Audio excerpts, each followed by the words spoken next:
when crypto is down and the stock market is down and all of your investments are in the negative, how does that make you feel? Do you feel as if you should have never even started investing? Or do you feel confident in what you're doing? Let me know. Let me know what you guys think in the comments. But we're going to get into it in this video. And we're going to be talking about investing risk. Let's get into it.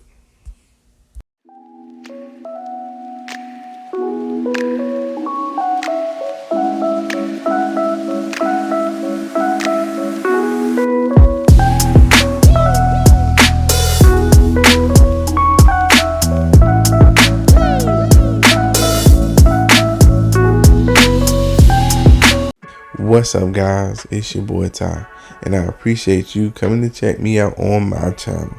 If you're new here, go ahead, hit that like button and subscribe to the channel so you can come back and see me. I always have plenty to talk about, and my channel is all about making sure people are aware of the different avenues to get a piece of the pie. Today, we're going to be talking about investing, and we're going to talk about something that comes along with every investment: risk.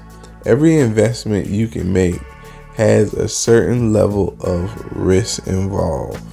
Some have slightly lower risk than others.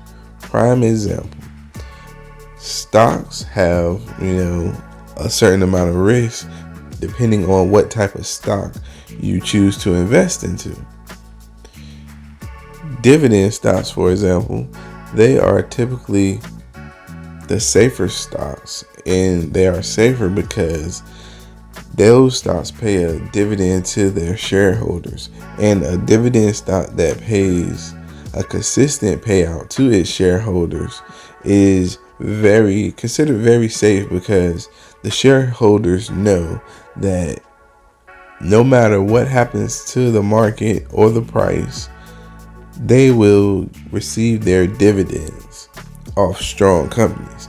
But it's a certain amount of risk involved with that too, because a company could stop paying out its dividend during times of market uncertainty or when the company is going through some things.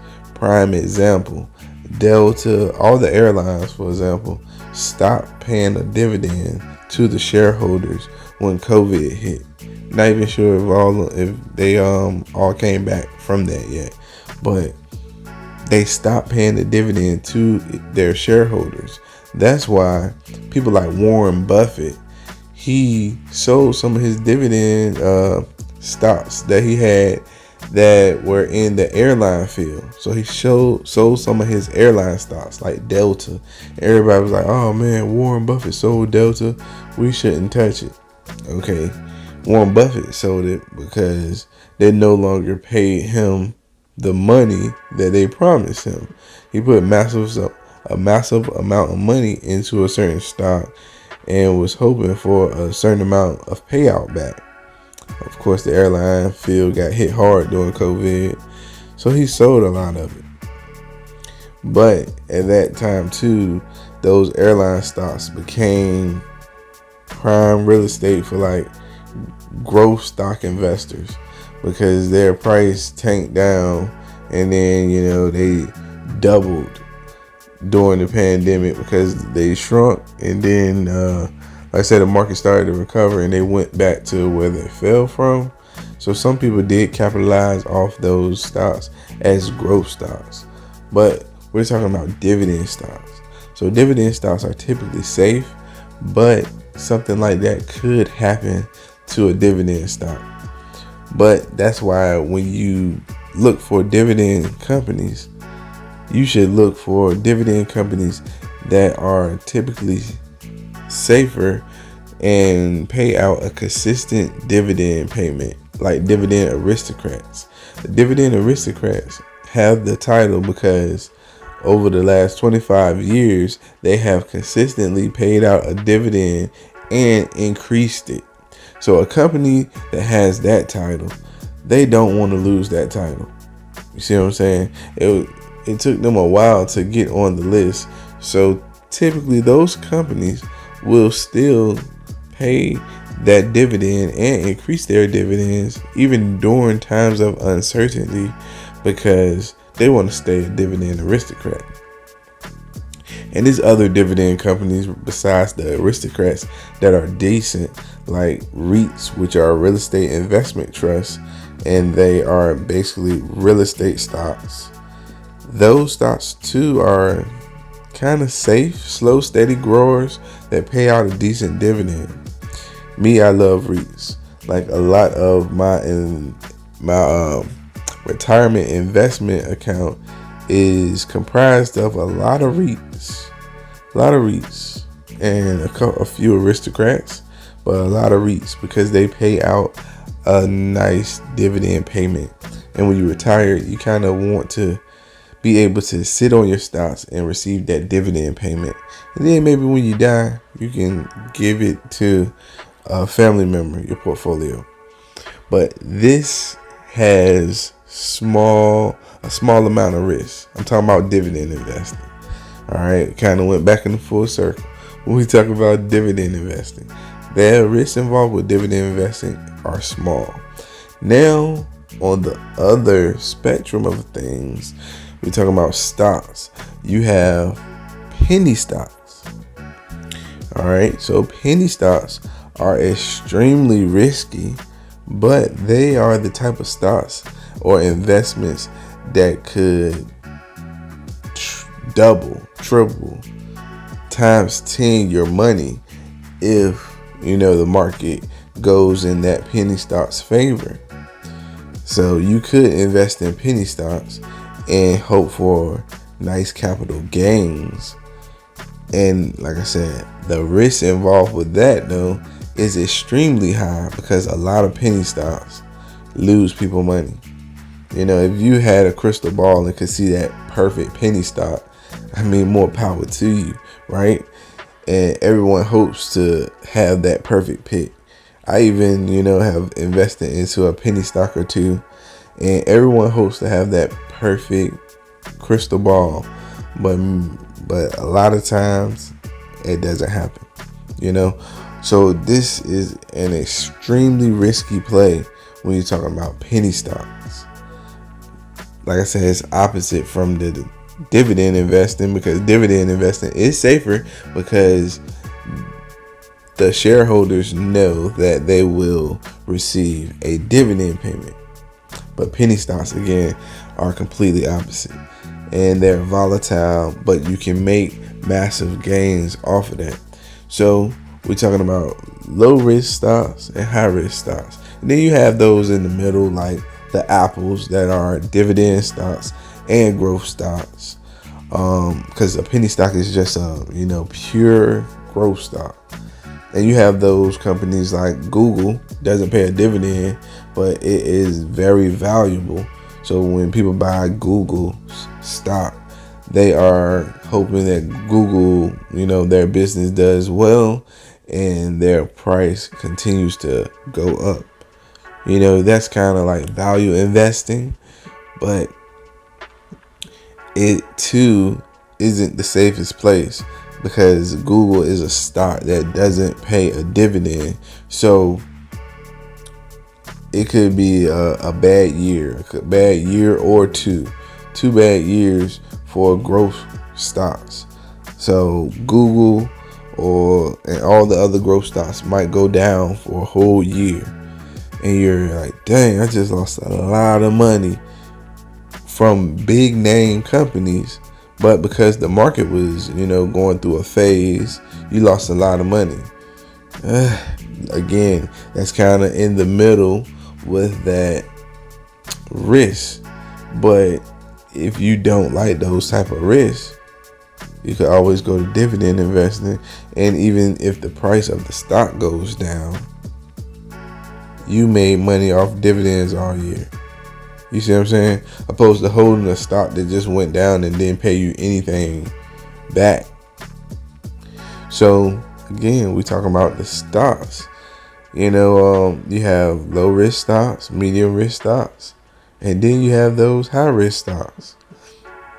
So it's all based on what you want to do with your investing and your personality.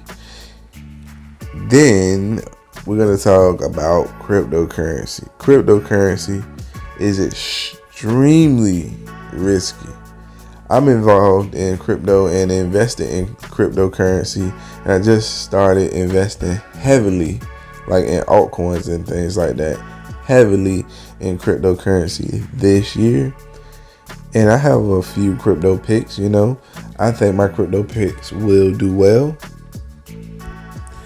But I do understand that crypto is extremely risky and it's a whole new territory. And who knows what could happen to crypto. Worst case scenario, right? Worst case scenario, all countries ban crypto. And at that moment, all of my crypto goes to like zero, right? Well, I understand that risk, and I'm only putting in crypto what I can afford to lose. I don't want to lose anything, nothing. I would be mad if I lost anything that, and it went to zero and I can't get it back. But cryptocurrency has that possibility, because it's still new. It's still legislation coming out trying to regulate cryptocurrency. So just be aware of that. Crypto is a new field, but it's extremely risky. But the reason I am willing to risk so much on cryptocurrency is I do believe that life is a bunch of risks. If you don't take risks, if you don't take a little risk, you will never see those exponential gains. Those exponential gains can mean a lot. So we just finished talking about dividends and dividend investing. One of the best things about dividend investing is receiving the dividends and, getting that kickback. But dividend investing takes time to build that snowball effect. And it takes time, especially if you are someone that doesn't have a lot of money. It takes time to slowly increase, how much you're putting into a certain stock or your stocks, and you're getting more back from dividends, because you have to put a lot into dividend investing to get a lot back. And time is what really, makes dividend investing. Dividend investing grows over time. If you watch the video that I put out about making your child a millionaire, the reason you can make your child a millionaire is because you can invest now, and by the time your child is an adult, they will be well off. So time is going to stack for you investing with your child. If you put the money in, that time is going to go back and you're going to stack. And that's when dividends really become powerful. But if you are, in your 30s, 40s, 50s, it might take you a little bit more time that you don't have to build up your dividends. So that's kind of what turns some people off about dividend investing. Dividend investing, you have to put a lot in, and it takes time. Flip the script and go back to cryptocurrency. Cryptocurrency, man, you can get rich quick. And like a year or two's time, you can double, triple, and quadruple your money. Some people times 10 their money in like a year or 2 years. That sounds highly appealing to a lot of people. Again, but you're gonna have to be able to take that risk to get that money. It's not for the weak-hearted. You have to be willing to take the risk to get massive gains. If you can't take the risk, you should just go to something slow and steady like dividend investing. You know, me, I'm playing both fields. Like I said, if you follow my channel, last year I racked up and built up a solid dividend. It was mainly dividend companies I invested in, but I threw a little bit of growth companies in there too. But I stacked up heavily on dividends and dividend stocks and dividend companies. So I stacked up heavily on that, and I feel like I got a solid portfolio, with dividends and things of that nature. And now I'm flipping, and this year was my crypto year. I wanted to get some growth or, a little bit of risk in, and I was going to use crypto to do that. I feel like crypto it was doing better. I mean, the market is, going through it right now, but I felt like crypto was better than any penny stock because crypto was like going crazy. And I do believe in crypto. Everybody, we're going to talk about crypto a little bit. Hey, I got nothing but time. I kind of like doing these videos because I can talk for days. And if I gotta pay the bills.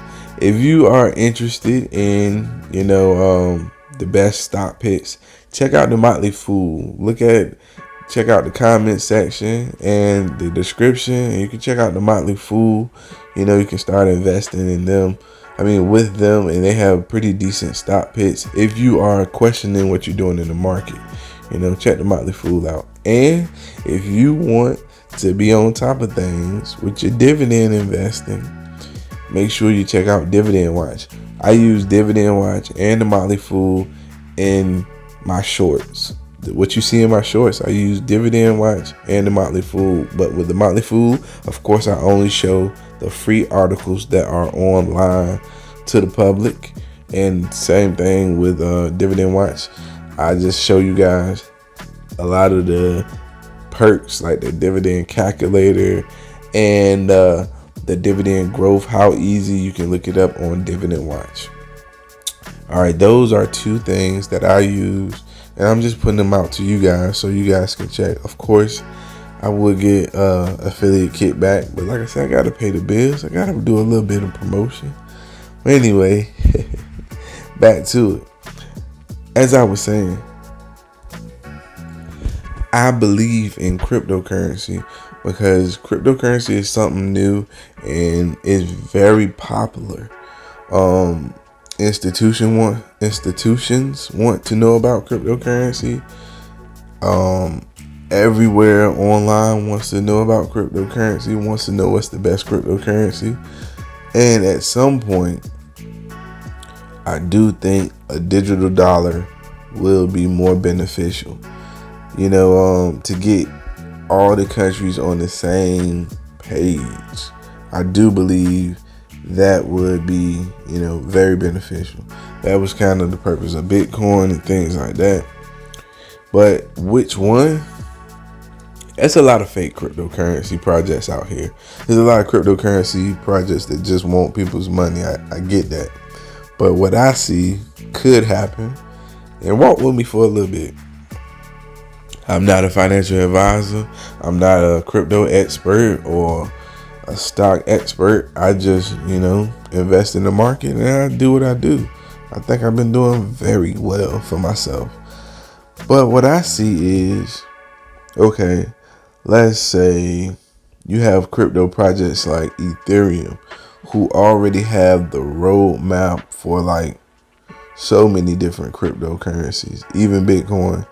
And they like control the roadways for that. Let's say some of these big institutions, one of these big institutions really wants to get in on crypto. And I'm just using Ethereum for example. You can use Ethereum or AMP token. I love AMP token, and I fully believe this about AMP token too. We're going to talk about these too. But let's say one of these big banks or these companies with corporations with a lot of money behind them, they want to get in on crypto all of a sudden, and they want to start their own crypto. How many times have you seen a stock or company come in and acquire another company because that other company was competition, or acquire another company because they had maybe the software or part of the development process down on a certain patent or something that they wanted. They acquire them, right? Walk with me. Let's just say the U.S. government wanted to go ahead and push forward their own cryptocurrency. Okay, all right. So now they want to get in the field. They want to make sure they can, and then they want to, make sure they can integrate with different cryptocurrencies on a strong network, and they could buy. I mean, I don't know how likely this is, but they can buy a cryptocurrency that already has the infrastructure, like an Ethereum or like AMP token, who is, already out there and made countless deals with a lot of companies. You can go to Chipotle and pay in AMP token, because they support the Flexer network. That right there is something to think about, and I feel like that could be a possibility for crypto too. I know the whole purpose of crypto was to not have to, deal with the government and, kind of put the money back into people's hand. But that would be crazy, right? I feel like that's very possible for one of these big corporations to do. They can go and buy up a crypto that has the makings of what they want to do with their own crypto. If they already have the makings, all you gotta do is change the name, put your name on it, and keep it rocking. I feel like that could happen with certain cryptocurrencies. But yeah, that's just my thoughts. I think that could happen. So that's one reason that I'm into cryptocurrency, and I believe crypto could do big things. That's one of the many reasons. But another reason is that, if you want to be part of that next wave or be on the next wave, like everybody was talking about, when the internet came out and being behind computers and the internet. A lot of people didn't want to get down with it and, didn't believe in the internet. But the people that stayed and said, hey, this is going to be the future here, they made massive amounts of money. And that's why I feel like crypto could do too. But it has to weed out the fake.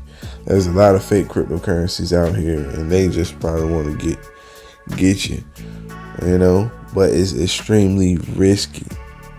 Because again, all of that could go down the drain and backfire. So that's what I'm saying. You have to understand what you can tolerate. So if I lost all my money from cryptocurrency, I almost lost all of it. How this market been doing? But if you lost all of it today, what would you do? Would you be mad? Would you like, God dang, I should have done this, should have done that? You gotta know you. Me, I'm content with risking my money on crypto for this wave. At some point, of course, I'm gonna stop risking my money on cryptocurrency. But yeah, while it's down, I'm buying. I'm buying all year. As long as cryptocurrency is red, I'm gonna buy. And my stopping point is next year. Around the first. At that point, I'm gonna stop and I'm gonna go back to investing into my dividends.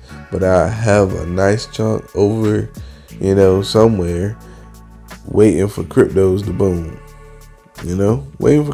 boom. That's all.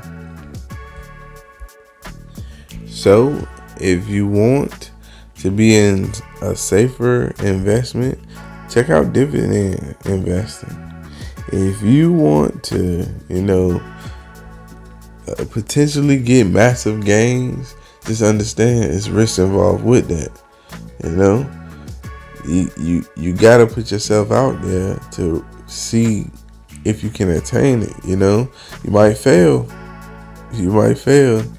but at the end of the day, you gotta know your own personality. And I feel like, that is the key to investing. That's the key to investing. So when the market goes down and is red, you have some people that, are mad, but you got some people that are like, yes, I'm going to buy more. You just got to know which type of person you are. And based off that, pick the best investments that you can that suits you. All right. I appreciate y'all sticking with me, listening to me. Like I said, I like doing these videos, and it helps me get stuff off my chest too. But I appreciate you guys. Be on the lookout for the winner, because I'm going to be announcing it July 1st. Hopefully I can get up here and announce it July 1st. The winner to the first part of my $100 stock simulator challenge. If you haven't checked that video out, make sure you check it out. And, come join in the fun. You can still join in the fun. All right. Peace.